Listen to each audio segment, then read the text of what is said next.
नमस्कार विद्यार्थियों, स्वागत है आपका जीनियस एकेडमी की ऑनलाइन कक्षा में। लास्ट आशा करती हूँ कि आप लोग घर पर सुरक्षित होंगे और अपनी पढ़ाई क्या कर रहे होंगे, हंसी खुशी अच्छे से कर रहे होंगे। जितने नोट्स हैं आप लोगों के पास, आपने उनकी क्या कर ली होगी, रीडिंग कर ली होगी। और ये भी आशा कर रही हूँ कि आप क्वेश्चन अपने घर पर क्या कर रहे होंगे, सोल्व कर रहे होंगे। आई थिंक ये मेरी हाइपोथेसिस ना हो, मतलब मेरी कोरी कल्पना ना हो, आप रियलिटी में ही ऐसा कुछ कर रहे होंगे। ठीक। और लास्ट में जब हमने शुरू किया था, ये लास्ट जो अपना लेक्चर था, मैं बात कर रही थी कि एक पूरी मूवी चलेगी कि वर्तिकाग्र पर क्या होगा, अपना परागकण था वो क्या हो रहा था, अंकुरित हो रहा था। अंकुरित होकर मैंने कहा था मूवी चलेगी, पहले वो वर्तिकाग्र पर आएगा, फिर किस में आएगा, वर्तिका में आएगा। तो ये कहानी हम पढ़ चुके थे। वर्तिकाग्र पर आ गया था, वर्तिका में आ गया था। इसके बाद हमने क्या कहा था, अंडाशय में प्रवेश करेगा। अंडाशय में प्रवेश करने के बाद हमने क्या कहा था, किस में प्रवेश करेगा, अपना बीजांड में प्रवेश करेगा। बीजांड में प्रवेश के हमने 3 तरीके पढ़ लिए थे कि किसके थ्रू करेगा, बीजांड द्वार के थ्रू करेगा और किसके थ्रू करेगा, बीजांड द्वार आया। एक क्या बताया हमने, मध्यावरण या अध्यावरण के द्वारा, और एक क्या बताया था हमने, निभाग क्षेत्र से। और ये बात भी कर ली थी कि भ्रूण कोश में प्रवेश हमेशा से किसी से भी हो जाए, मतलब ऊपर से आए, निभाग से आए, या अध्यावरण से प्रवेश करें, या फिर बीजांड द्वार से प्रवेश करें। अपने इसकी बात करें, किसकी, भ्रूण कोश की प्रवेश में, इसमें हमेशा प्रवेश कहां से होगा, अपना बीजांड द्वार क्षेत्र से होगा। क्लियर यहां तक?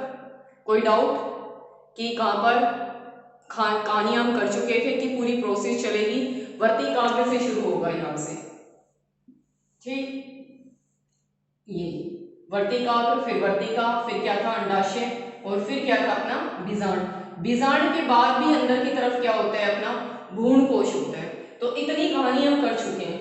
अब किस में प्रवेश करेंगे, हम भ्रूण कोश में प्रवेश करेंगे। क्लियर कि भ्रूण कोश में कैसे प्रवेश करेगा, क्या कहानी होगी, इसके बाद निषेचन कैसे होगा, त्रिसंयन कैसे होगा, ये सारी क्रियाएं पढ़ेंगे। Okay, done. अब शुरू करें।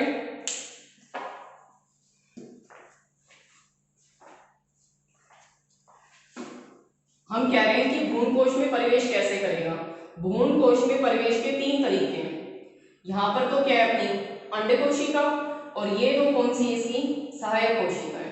ये अंड कोशिका और ये तो क्या है, अपनी सहायक कोशिका है। एक तरीका तो ये होगा कि 2 सहायक कोशिकाएं, ये 2 सहायक कोशिकाओं को भेदते हुए अपनी परागनलिका क्या करेगी, प्रवेश करेगी। मतलब इससे पहले ऊपर की तरफ क्या था, अपना बीजांड। बीजांड में प्रवेश हम 3 तरीके से कर चुके थे, एक निभाग क्षेत्र से, एक अध्यावरण क्षेत्र से, और एक किससे, बीजांड द्वार से। अब हम बात कर रहे हैं कि इस भ्रूण कोश में यहां तक आ गई नली, अब ये नली इसमें कैसे प्रवेश करेगी, इसके प्रवेश के तरीके की बात कर रहे हैं। एक तरीका तो हम कह रहे हैं कि 2 सहायक कोशिकाएं हैं, इनको इनके मध्य से गुजरेगा। एक तरीका कह रहे हैं कि ये सहायक कोशिका है, सहायक कोशिकाओं को भेदते हुए, छेड़ते हुए आगे की तरफ जाएगा। तीसरी, यार ये 2 सहायक कोशिका,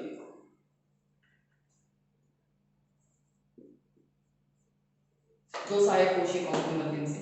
तीसरा हम कह रहे हैं कि ये कैसी होगी, अपनी सहायक कोशिका, और यहाँ पर ये किसकी भित्ति होगी, भ्रूण कोश की भित्ति, तो इनके मध्य से प्रवेश करेगा। आएगा समझ में, एक यहां से, एक यहां से, एक यहां से। क्लियर कहानी? पुरानी कहानी को रिवाइज करना, उसके थ्रू चलना।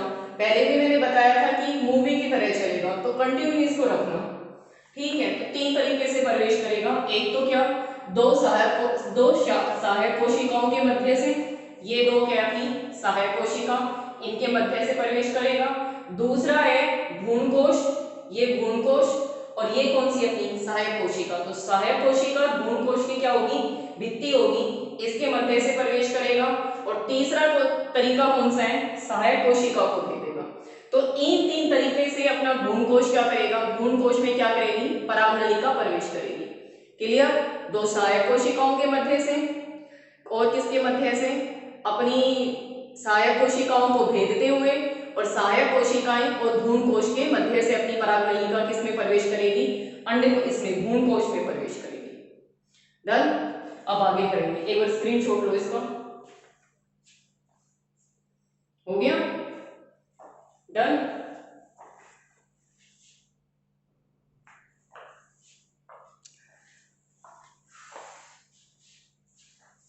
हमने क्या पढ़ लिया था कि भ्रूण कोश में प्रवेश कर रही थी, क्या प्रवेश कर रही थी, अपनी परागनलिका।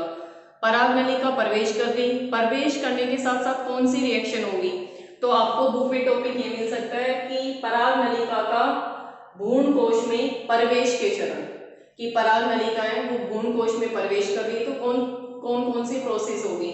मतलब ये कहने का मतलब है कि नर युग्मक, जो दो नर युग्मक बने थे परागनलिका में, वो अंड कोशिका और द्वितीय केंद्रक तक कैसे पहुंचेगा, उसके चरण है। क्लियर, आगे बात समझ में। ये कह सकते हैं कि निषेचन के चरण, या फिर ये कह सकते हैं कि परागनलिका का भ्रूण कोश में प्रवेश के चरण। अब इधर आओ, होगा क्या, इसमें ऐसे होगा, वैसे डायग्राम होगा, डायग्राम इसके बाद आएगा, बता देंगे कि ये क्या है अपनी दो सहायक कोशिका, ऊपर की तरफ क्या है अपनी द्वितीय केंद्रक, और ये क्या है अपनी प्रतिध्रुवी कोशिका। ये किसके डायग्राम है, अपनी भ्रूण कोश के डायग्राम है। यहां से क्या आ रही है, अपनी परागनलिका आ रही है। जैसे परागनलिका कहां पहुंचेगी, बीजाणु द्वार के पास पहुंचेगी। कितनी सहायक कोशिका है अपनी, दो सहायक कोशिका, तो इनमें से एक सहायक कोशिका क्या हो जाएगी, अपनी हाशिक हो जाएगी। आई बात समझ में कि परागनलिका का भ्रूण कोश में प्रवेश के चरण। चलो इसे सही कर लो, परागनलिका का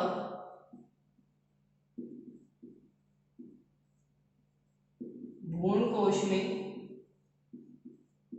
प्रवेश के चरण, कि वो अंदर तक यहां तक जाएगी तो क्या क्या रिएक्शन होगी, कौन कौन से चरण होंगे। क्लियर, समझ रहे हो कि परागनलिका यहां तक आएगी तो क्या क्या होगा। तो इसके आने से पहले ही एक सहायक कोशिका क्या हो जाएगी, अपनी हाशिक हो जाएगी, और हाशिक हो गई। हाशिक होने से क्या होगा, बाहर की तरफ रासायन स्रावित होंगे। ये रासायन अभी पहले भी बताया था कि सोचो कितनी टिपिकल कंडीशन है, इनके पास ना आंख है, ना कान है, ना मुंह है, कुछ नहीं है, फिर भी अपनी परागनलिका ढूंढते हुए कहां तक आ जाती है, अंड कोशिका तक आती है। कैसे, क्योंकि ये सहायक कोशिका क्या करेगी, रासायन का श्रावण करेगी। ठीक, ये रासायन की वजह से परागनलिका इसकी तरफ क्या होगी, आकर्षित होगी। तो ये हाशिक हुई का काम क्या होगा अपना, कि रासायन का क्या करना, श्रावण करना, ताकि रासायन का श्रावण करना, ताकि इसकी तरफ क्या हो, आकर्षित हो, और परागनलिका कहां तक पहुंचे, अपने भ्रूण कोश में पहुंचे। प्रवेश, अब ये इसकी तरफ आकर्षित हो गई। आकर्षित होने पर क्या होगा कि इन दो सहायक कोशिकाओं के मध्य की भित्ति, ये यहां से अपनी परागनलिका क्या करेगी, प्रवेश करेगी। ठीक, प्रवेश करने पर परागनलिका की याद है शीट्स पर, ये शीट्स हैं, यहाँ पर क्या होता है, अपना जीव द्रव्य भरा रहता है। इसी के साथ यहाँ पर क्या होगा, अपना कायिक केंद्रक। कायिक केंद्रक कई बार हाशिक भी हो जाता है, क्योंकि कायिक केंद्रक का काम था परागनलिका की क्या करना, वृद्धि करना। वृद्धि करके अंड कोशिका तक पहुंच ही गया, और कितनी वृद्धि करेगा। ठीक, इसके अलावा इसमें क्या होंगे, दो नर युग्मक होंगे। याद है ना, जनन कोशिकाओं में क्या हो रहा था, अपना समसूत्री विभाजन, जिससे कितने युग्मक बन रहे थे, अपने दो नर युग्मक बन रहे थे। तो दो नर युग्मक का क्या हो गया, निर्माण हो गया। क्लियर, और ये क्या बन गया, अपना कायिक केंद्रक बन गया। जो ये दो नर युग्मक है, अब क्या होगा, ये परागनलिका है, इसका शीर्ष भाग क्या हो जाएगा, छिद्रित हो जाएगा। अब छिद्रित से बाहर की तरफ क्या आएगा, जीव द्रव्य, कायिक केंद्रक क्या हो जाता है, खत्म, बचे क्या, दो केंद्रक। ठीक, ये यहाँ पर दो केंद्रक आ गए। ये जो हाशिक हुई थी सहायक कोशिका, इसका तो जीव द्रव क्या होगा, नीचे की तरफ आएगा, और ये जो परागनलिका है, इसका जीव द्रव ऊपर की तरफ जाएगा। एक केंद्रक तो यहाँ आ जाएगा, और एक केंद्र गति करते हुए कहां पहुंच जाएगा, इसके पास पहुंच। आई बात समझ में। ठीक, जब ये हो जाएगा तो ये सहायक कोशिका भी नष्ट हो जाएगी। इधर देखो, प्रवेश कैसे करेगी, दो सहायक कोशिकाओं में से एक कोशिका परागनलिका के प्रवेश से पूर्व कैसे हो जाएगी, हाशिक हो जाएगी। कितनी सहायक कोशिका थी, दो, एक कैसे हो गई, हाशिक। इसमें क्या होगा, जीव द्रव, और क्या होंगे, रासायन, जिसकी वजह से परागनलिका इसकी तरफ क्या होगी, आकर्षित होगी। तो परागनलिका आकर्षित हो गई। अब अंदर कैसे प्रवेश करें? अंदर प्रवेश करने के लिए क्या होगी? दो सहायक कोशिका, इनके बीच का जो रिक्त स्थान है यहाँ से क्या करेगी? प्रवेश करेगी। तो परागनलिका प्राय दो सहायक कोशिकाओं के बीच से भ्रूण कोश में क्या करती है? प्रवेश करती है। क्लियर? प्रवेश होगी तो जो सहायक कोशिका होती है, इनका सहायक कोशिका और अंड कोशिका सहायक, इनको हम क्या कहते हैं? यहाँ पर क्या बनेगा? अपना एक तंतु रूपी समुच्चय बनेगा। और इसमें ये इंपॉर्टेंट है, अपनी लगा दो, पत्तियां सजा लो, तारे सजा लो, कुछ भी सजा लो। एक तो क्वेश्चन इससे ये बनता है कि परागनलिका को आकर्षित कौन करता है? इसमें एक ऑप्शन तो हो सकता है आपको सहायक कोशिका मिले, सहायक कोशिका मिले तो सहायक कोशिका को सही कर देना। दूसरा ये हो सकता है कि क्या मिले? अपना तंतु रूपी समुच्चय मिले, तो ये यहाँ पर ये टूटेगा और यहाँ पर क्या बनेगा? इस तरह से तंतु रूपी समुच्चय बनेगा परागनलिका के आकर्षित होने पर। इसका काम क्या होगा? परागनलिका को क्या करना? आकर्षित करना। ठीक। दूसरा क्वेश्चन ये आ सकता है कि तंतु रूपी समुच्चय का निर्माण कौन करेगा? तो कौन करेगा? सहायक कोशिका करेगा। क्लियर? सहायक कोशिका के तीन काम है। पहला काम तो क्या करना? सबसे इंपॉर्टेंट काम कि परागनलिका को क्या करना? आकर्षित करना। किसकी तरफ आकर्षित करना? भ्रूण कोश की तरफ आकर्षित करना। दूसरा इंपॉर्टेंट, पता नहीं कितने पेपरों में ये क्वेश्चन पूछ चुके हैं, ये वाला अच्छे से ध्यान रखना। क्या करना? तंतु रूपी समुच्चय का निर्माण करना। ठीक। तो तंतु रूपी समुच्चय का निर्माण किससे होता है? अपना सहायक कोशिका से होता है। इंपॉर्टेंट क्वेश्चन है। ठीक। इन्हीं की वजह से परागनलिका इसकी तरफ क्या होगी? आकर्षित होगी। इसके बाद परागनलिका का ये बता रही थी मैं, शीर्ष भाग क्या हो गया? छेद हो गया। नर युग्मक क्या हो गए? बाहर की तरफ आ गए। टोटल नर युग्मक कितने थे? दो। दो में से एक युग्मक तो किससे संलग्न होगा? अंड कोशिका के पास आएगा, और दूसरा गति हुई कहां तक पहुंचेगा? अपना द्वितीय केंद्रक तक। ठीक। एक किससे होगा? द्वितीय केंद्रक से, और एक किससे होगा? अपना अंड कोशिका से। क्लियर? कोई डाउट? आई परागनलिका अपनी सहायक कोशिका क्या हो गई? आश्रित। इसकी तरफ क्या होंगे? आकर्षित। इसी टाइम क्या होंगे? ये तंतु रूपी समुच्चय का क्या करेंगे? निर्माण करेंगे। कौन निर्माण करेगा? अपना सहायक कोशिका। इन दोनों के बीच में से क्या करेंगे? प्रवेश करेंगे। प्रवेश करने पर परागनलिका का छिद्र क्या हो जाएगा? टूट जाएगा। दोनों नर युग्मक क्या हो जाएंगे? स्वतंत्र हो जाएंगे। इनमें से एक तो किसके साथ संलग्न करेगा? अंड कोशिका के साथ, और दूसरा किसके साथ करेगा? अपना इन केंद्रक के साथ, द्वितीय केंद्रक के साथ। ठीक। ये आगे निषेचन है, डायग्राम भी आएंगे इसके, कि ये पूरी प्रोसेस के डायग्राम भी बताएंगे। तो ये पूरा है। अभी इतना तो हो गया होगा? क्लियर हो गया ना? करें आगे? एक बार स्क्रीनशॉट लो। डन।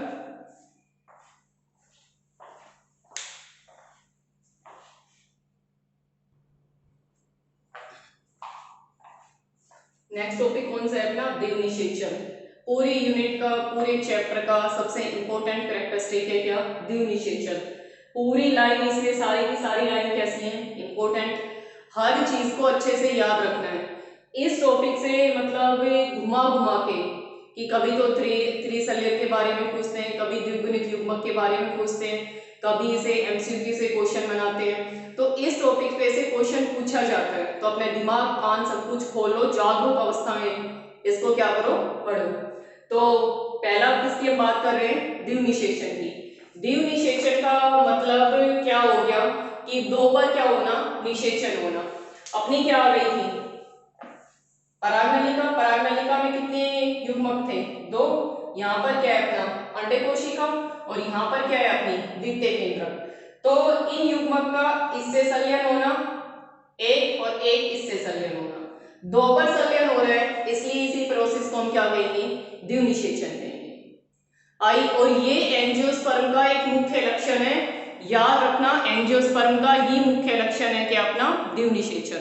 और द्विनिषेचन का मतलब पता चल ही गया होगा, दो बार क्या होना? निषेचन होना। निषेचन नहीं कह सकते, दो बार मिलाप हो रहा है। निषेचन तो एक बार ही होगा, क्योंकि नर युग्मक तथा मादा युग्मक का संलयन क्या कहलाता है? निषेचन कहलाता है। अभी द्वितीय केंद्रक को हम मादा युग्मक नहीं कह सकते, पर संलयन दो बार हो रहा है, इसलिए इसे हम क्या कह देते हैं? द्विनिषेचन। क्लियर? इधर आओ। निषेचन बताइए। अंड कोशिका व नर युग्मक के संलयन को ही युग्मक संलयन या फिर क्या कहते हैं, निषेचन। याद रखो इंपॉर्टेंट, कोई भी कोशिका नहीं, क्या होनी चाहिए, अंड कोशिका, और क्या होनी चाहिए, नर युग्मक होनी चाहिए। अंडरलाइन कर लो, इंपॉर्टेंट पॉइंट है। इसे हम क्या कहेंगे, युग्मक संलयन। इसके बाद इसको ही, जिसमें अंड कोशिका, ये क्या थी हमारी, अंड कोशिका, यहाँ पर सहायक कोशिका क्या हो गई, डिजर्नेट हो गई, ये भी क्या होगी, भाषिक हो गई। तो अंड कोशिका व नर युग्मक के संलयन को हम क्या कहते हैं, सत्य निषेचन कहेंगे। इसे ही हम क्या कहेंगे, युग्मक निषेचन, युग्मक संलयन कहेंगे। और इसी से हम क्या बनाएंगे, द्विगुणित युग्मनस बनाते हैं। क्लियर। निषेचन का मतलब क्या हो गया, अंड कोशिका व नर युग्मक का क्या होना, संलयन। इसे हम क्या कहेंगे, युग्मक संलयन कहेंगे। इसे ही हम सत्य निषेचन कहेंगे, क्योंकि इसमें ही अंड कोशिका व नर युग्मक का क्या हो रहा है, संलयन। और इससे किसका निर्माण होगा, भ्रूण का। पहले क्या बनेगा, युग्मनस, और युग्मनस कैसा होता है अपना 2n, और इसी में आगे जाके किसका निर्माण होगा, भ्रूण का निर्माण। क्लियर इतनी कहानी हो गया। ये तो होगा सत्य निषेचन, युग्मक संलयन, और इससे क्या बनेगा अपना, युग्मनस बनेगा, और क्या बनेगा, भ्रूण बनेगा। किसके निषेचन से, अंड कोशिका व नर युग्मक के। अब एक द्वितीय केंद्रक बचा अपने पास, और एक क्या बचा अपना, नर युग्मक। ये अपनी खत्म हो गई है, सिर्फ यही बचे। तो दूसरा नर युग्मक व द्वितीय केंद्रक के संलयन होने की क्रिया को हम क्या कहते हैं, त्रिसंलयन। 3 केंद्रक हो गए ना, 2 तो पहले ही उपस्थित थे और एक नर युग्मक का आ गया, तो टोटल कितने हो गए, 3 हो गए। तो नर युग्मक, ठीक, नर युग्मक व द्वितीय केंद्रक के संलयन को हम क्या कहते हैं, त्रिसंलयन कहते हैं। और इससे क्या प्राप्त होता है, हमें भ्रूण कोश प्राप्त होता है। ये किसका निर्माण करेगा, त्रिसंलयन, भ्रूण कोश का। और द्विसंलयन किसका निर्माण करेगा, युग्मनस का। और वो युग्मनस किसका निर्माण करेगा, भ्रूण का निर्माण करेगा। क्लियर। इसे हम क्या कहेंगे, त्रिसंलयन। इसी घटना को हम क्या कहते हैं, द्विनिषेचन, क्योंकि एक बार तो ये हुआ और एक बार ये हुआ। इसे हम क्या कहेंगे, द्विनिषेचन, और इसको हम क्या कहेंगे, त्रिसंलयन। और ये किसका निर्माण करेगा, भ्रूण कोश का निर्माण करेगा। इसे क्वेश्चन ऐसे पूछे जाते हैं, सीधा सा क्वेश्चन तो ये पूछा जाता है कि एंजियोस्पर्म का भ्रूण कोश कैसा होता है, तो आप कैसे बताओगे, 3n। क्योंकि ये पूरा लक्षण अभी मैं बता रही थी किसकी विशेषता है, अपनी एंजियोस्पर्म की विशेषता है। तो आपको ध्यान रखना है कि ये कैसा होगा, अपना 3n होगा। दूसरा क्वेश्चन ये पूछते हैं कि भाई आपको कोई पादप का क्या करवाना है, संवर्धन कराना है, उत्तक का, उत्तक संवर्धन। तो उसमें बाद में पढ़ोगे बायोटेक्नोलॉजी में, तो आप कौन सी कोशिका यूज करोगे, 3n पार्ट की, तो क्या, भ्रूण कोश।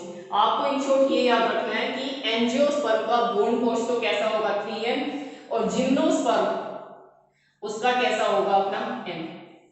और इसका निर्माण तो किसके हो रहा है, निषेचन के बाद, और इसका जिम्नोस्पर्म में क्या होता है, निषेचन से पूर्व। ये 2 घटनाएं याद रखनी है। अब ये भी याद रखना है, इंपॉर्टेंट पॉइंट है। द्विनिषेचन का अध्ययन किसने किया था, नाविस्चियन ने। किस पर किया, लिलियम, और फर्टिलेरिया तो क्या है, पादप, और ये क्या है, अपना वैज्ञानिक। कौन है वैज्ञानिक, नाविस्चियन। और प्लांट का नाम क्या है, फर्टिलेरिया, और क्या है अपना, लिलियम।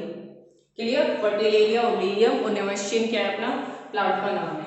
और ये बता ही दिया, एंजियोस्पर्म में देखा था, एंजियोस्पर्म का ये क्या है, मुख्य लक्षण, ये भी इंपॉर्टेंट है। इसके बाद परागकण में निषेचन के माध्यम से, मतलब परागन बताया था क्रिया क्या, परागकण का कहाँ पहुंचना, वर्तिकाग्र पर पहुंचना।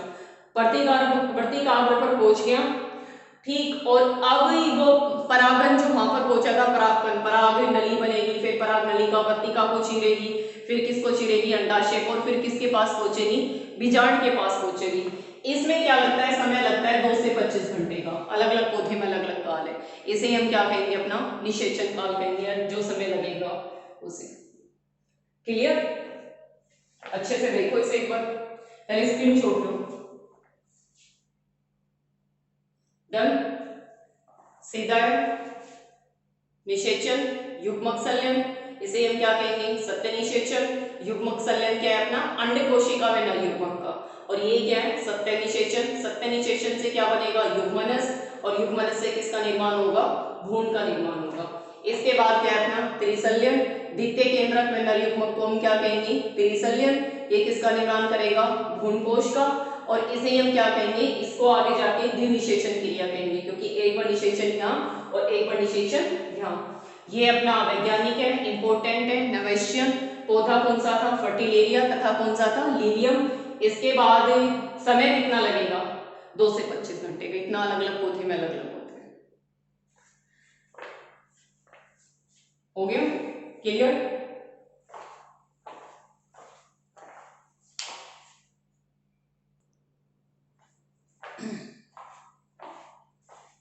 द्विनिषेचन का महत्व, कि द्विनिषेचन के क्या महत्व है। और ये आपका निषेचन की और त्रिसलिंग की क्रियाओं को हम किससे दिखा रहे हैं? चित्र से दर्शा रहे हैं। एक बार स्क्रीनशॉट लो। हो गया? अब देखो द्विनिषेचन की महत्व की बात करें तो क्या होगा? एक क्या हो रहा था अपना? युग्मक संलयन। युग्मक संलयन से किसका निर्माण हो रहा था? युग्मनस का निर्माण हो रहा था। और युग्मनस किसका निर्माण करेंगे? भ्रूण का निर्माण करेंगे। तो भ्रूण का निर्माण या युग्मनस का निर्माण किसके द्वारा हो रहा है? अपना द्विनिषेचन की क्रिया के द्वारा। तो क्या हो रहा है? निषेचन या द्विनिषेचन से क्या मिल रहा है हमें? युग्मनस मिल रहा है। जो युग्मनस है वो किसका निर्माण करेंगे? भ्रूण का निर्माण करेंगे। और त्रिसंलयन के निर्माण से हमें क्या मिल रहा था? त्रिसंलयन से भ्रूण कोश मिल रहा था। और भ्रूण कोश क्या करता है? पोषण प्रदान करने का कार्य करता है। तो नर युग्मक व द्वितीय केंद्रक संयोजित होकर क्या करेंगे? त्रिगुणित भ्रूण कोश का निर्माण करते हैं। ठीक, ये जो भ्रूण कोश होगा ये क्या करेगा? पोषण प्रदान करने का कार्य करेगा। क्लियर? द्विनिषेचन की महत्व की बात करें तो 2 काम इंपॉर्टेंट है। एक क्या करना? युग्मनस का निर्माण करना। और दूसरा किसका निर्माण करना? भ्रूण कोश का निर्माण करना। भ्रूण कोश और युग्मनस, ये 2 इंपॉर्टेंट काम है यहाँ। क्लियर? अब इधर देखो, जो कहानियां हमने पढ़ी थी उसे चित्र द्वारा दर्शा रहे हैं। चित्र स्क्रीनशॉट ले लेना, बुक में से बना लेना, या नोट्स गए होंगे नोट्स में भी है। इधर देखो, ये बुक में उल्टा कर रखा है, ऊपर की तरफ बना रखा है, पर बीजांड द्वार नीचे की तरफ, इसलिए मैंने नीचे की तरफ बनाया है। ये क्या है? अपने बीजांड द्वार भाग, सहायक कोशिका, क्या है? अंड कोशिका, क्या है? अपनी ध्रुवीय केंद्रक। ऊपर की तरफ क्या है? अपनी प्रतिध्रुवीय केंद्रक। परागनलिका क्या कर रही है? प्रवेश कर रही है। परागनलिका जब प्रवेश कर रही है तो एक सहायक कोशिका क्या हो गई? अपनी हर्षित हो गई, धीरे धीरे कैसी हो गई? नष्ट हो गई। तो ये नष्ट हो गई है। ठीक, इसकी वजह से इसकी तरफ क्या हो रही है? अपनी आकर्षित हो गई। अब आकर्षित हो गई, आकर्षित होने पर परागनलिका यहाँ से क्या कर गई? प्रवेश कर गई। प्रवेश करने के बाद क्या होंगे? 2 नर युग्मक निकलेंगे। परागनलिका धीरे धीरे क्या हो जाएगी? नष्ट हो जाएगी। ऊपर की तरफ प्रतिध्रुवी कोशिका भी क्या हो जाएगी? नष्ट हो जाएगी। नष्ट इसलिए होती है, आप सोचो अगर ये सारे केंद्रक ही उपस्थित हो तो जरूरी थोड़ी है केंद्रक इसके साथ ही संलयन करे, इसके साथ कर जाए, इसके साथ कर जाए। निषेचन से पूर्व ये सहायक कोशिका भी नष्ट हो जाएगी। ठीक, पूरे केंद्रक इसमें नष्ट बच गए। बचेंगे क्या? ये केंद्रक बचा, ये केंद्रक बचा, और 2 नर युग्मक ये बचे। ठीक, एक तो इसके साथ संलयन करेगा, एक इसके साथ संलयन करेगा, बाकी इसमें कोई केंद्रक नहीं होंगे। प्रतिध्रुवी कोशिका भी क्या हो जाएगी? नष्ट हो जाएगी। और ये सहायक कोशिका भी क्या हो जाएगी? नष्ट हो जाएगी। इससे किसका निर्माण होगा? युग्मनस का निर्माण। और इससे किसका निर्माण होगा? भ्रूण कोश का निर्माण, या इसे हम कह सकते हैं प्राथमिक भ्रूण कोश। प्राथमिक भ्रूण कोश। ठीक, भ्रूण कोश का काम क्या होगा? पोषण प्रदान करना। और युग्मनस का काम क्या होगा? अपना भ्रूण का निर्माण करना। ये जो नष्ट होगी भाई, ये नष्ट हुई तो इनसे क्या निकलेगा? यहाँ भी नष्ट हुई, क्या निकलेगा? कोशिका द्रव। कोशिका द्रव में क्या होंगे? पोषक पदार्थ। ये पोषक पदार्थ क्या करेंगे? इनको पोषण प्रदान करेंगे। किसको? एक तो इनसे भ्रूण कोश ले लेगा भाई, ये नष्ट हुई, क्या निकला? अपना कोशिका द्रव। इस कोशिका द्रव को कौन ले लेगा? भ्रूण कोश। और भ्रूण कोश किसे ले लेगा? भ्रूण को। यहाँ पर कौन नष्ट हुई है? सहायक कोशिका और क्या? तंतु रूपी समुच्चय। ये नष्ट होंगे तो क्या निकलेगा? कोशिका द्रव। ये जो कोशिका द्रव है ये किसको स्थानांतरित हो जाएगा? भ्रूण को पोषण प्रदान करके धीरे धीरे इसका आकार बढ़ेगा, युग्मनस बनेगा, युग्मनस से फिर क्या बनेगा? अपना भ्रूण बनेगा। क्लियर? तो सहायक कोशिका के एक काम तो क्या बताया था? तंतु रूपी समुच्चय का क्या करना? निर्माण करना। दूसरा बताया था परागनलिका को क्या करना? आकर्षित करना। और तीसरा ये भी है कि नष्ट होने के बाद ये क्या कर रही है? पोषण प्रदान कर रही है। चौथा ये भी कह सकते हैं बहुभ्रूणता। आगे बढ़ोगे आप कि बहुभ्रूणता का निर्माण में भी सहायक होती है कौन? सहायक कोशिका। क्लियर? कोई डाउट? और क्वेश्चन पूछा करो। महत्व युग्मनज बनेगा, क्या बनेगा अपना भ्रूणकोश बनेगा, युग्मनज और भ्रूणकोश दोनों का निर्माण होगा। ये इसके महत्व है। इसके बाद ये है परागनलिका क्या हुई, प्रवेश हुई। एक सहायक कोशिका क्या हो गई, भाषित हो गई, बीच में से प्रवेश करेगी। ठीक है, प्रवेश करने के बाद ये सहायक कोशिका भी धीरे धीरे क्या हो जाएगी, नष्ट हो जाएगी। एक नवयुग्मक इससे संलग्न होंगे अंड कोशिका से और एक किससे होंगे, द्वितीय केंद्रक से। ये ऊपर वाली प्रतिध्रुवी कोशिका भी क्या हो जाएगी, नष्ट हो जाएगी। इनका काम क्या होगा, नष्ट होगा तो यहाँ से क्या निकलेगा, कोशिका द्रव निकलेगा। ये इनको क्या करेंगे, पोषण देंगे और फिर ये पोषण किसको प्रदान करेंगे, इसको करेंगे। इसके बाद ये किसका निर्माण करेगा, युग्मनज का, और ये किसका निर्माण करेगा, प्राथमिक भ्रूणकोश का। क्लियर, कोई डाउट?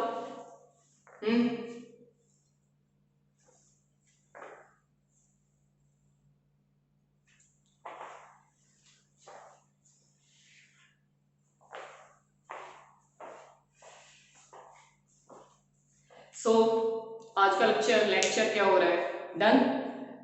अब इससे रिलेटेड क्वेश्चन है, क्वेश्चन नोट करो और क्वेश्चन को कमेंट करना, कमेंट या तो कमेंट बॉक्स में टाइप करना या फिर व्हाट्सएप ग्रुप जो अपना ग्रुप है उस पर टाइप करना। और एटलीस्ट आए ना तो दिमाग में आंसर जरूर आने चाहिए।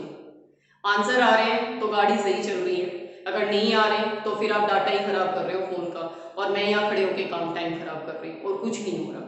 और बुक में रीडिंग करनी है और अपना पीडीएफ भी रीड करना है, और एक बार रीड करने के बाद दोबारा सारे जितने भी ये गए ये लेक्चर, जैसे ही चैप्टर खत्म होगा पूरे लेक्चर को रिवाइज कर लेना एक बार ना तो 2 बार। जितनी बार रिवाइज करोगे उतना ही परमानेंट बैठ जाएगा, अदरवाइज ये बंद बॉक्स में चला जाएगा, क्योंकि यहाँ मैं आपके पास हूँ नहीं जो बार बार हर रोज उन्हीं पे क्वेश्चन पूछूंगी और परमानेंट हो जाएगा। आपको खुद ही रिवाइज करके परमानेंट करना पड़ेगा इसे।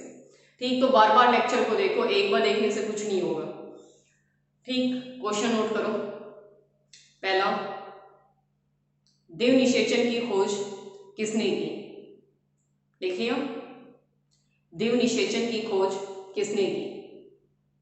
दूसरा क्वेश्चन, तंतु रूपी समुच्चय, तंतु रूपी समुच्चय के निर्माण में कौन सी कोशिका, तंतु रूपी समुच्चय के निर्माण में कौन सी कोशिका सहायक है। क्लियर। तीसरा नोट करो, तीसरा क्वेश्चन,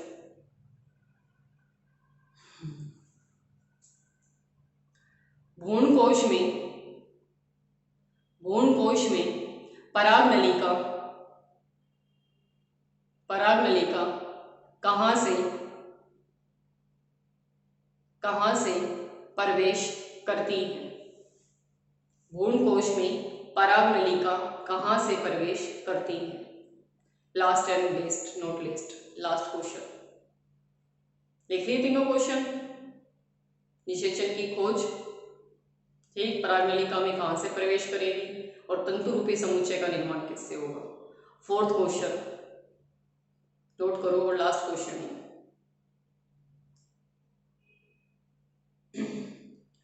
आवर्तबीजी या एंजियोस्पर्म में भ्रूणकोश अगुणित या द्विगुणित, मतलब अगुणित होगा या त्रिगुणित, कौन सा होगा। टाइप करना, पोस्ट करना। ठीक, हैव ए गुड डे।